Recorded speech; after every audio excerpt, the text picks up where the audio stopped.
The Supreme Court ruled on the controversial Texas abortion law this morning, and the ruling is what experts would call a mixed bag because there are two main parts. So let's start with the part of the ruling that says abortion advocates in Texas can move forward with their legal attempts to put a stop to Texas's law known as SB 8. But the other part of the ruling says while those advocates continue to fight in court, this Texas law can continue. SB 8 is the law that took effect in Texas back in September of this year. It essentially bans all abortions after 6 weeks. It's important to understand, though, the justices were not weighing whether it's constitutional or not for a state government to, in essence, ban abortions. They were actually looking at whether or not the novel enforcement mechanisms written into this particular law were legal. That enforcement mechanism was designed to avoid federal judicial review by taking the enforcement away from the state government and instead allowing private citizens to police it and civilly sue over it. Now, Justice Neil Gorsuch wrote the majority opinion, and in that ruling, he said abortion advocates can sue over SB 8,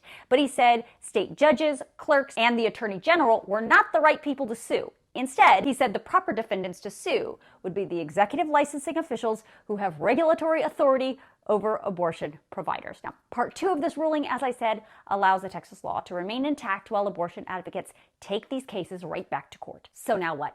Just that. We expect those abortion advocates to take their lawsuits right back to federal district court in Texas and sue those specific people. And the cases will likely follow the exact same path as they just went through to get to the Supreme Court. As for when and how fast this should all go down, Chief Justice John Roberts wrote that the lower federal courts should take up and resolve these cases brought by the abortion advocates without delay because of the chilling effect of this state law. Now, keep in mind, the justices also heard a very big Mississippi abortion case just 10 days ago. And in that case, the justices are, in fact, looking at the substance of whether or not that state's law that blocks abortion is unconstitutional, which would be a direct challenge to the decades-old abortion rights granted under Roe versus Wade. That ruling on the Mississippi case is expected to come down at the end of the Supreme Court's term in June.